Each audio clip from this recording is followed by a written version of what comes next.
ફટાફટ આપી દેવાની આ એવો ને બી હોય ને હાલ આમ આપણે હાલ હાલ કરી છે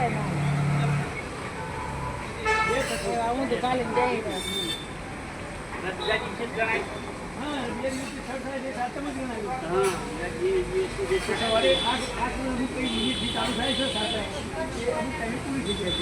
હું દૂધ કાઢી રહી આપણે હાલ તો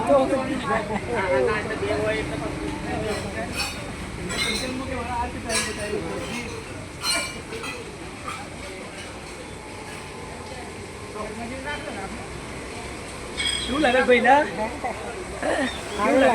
સરસ ને દાદા જે મંદિર બનાવ્યું છે એવું આ એક મંદિર જ છે. મંદિર જ કહેવાય.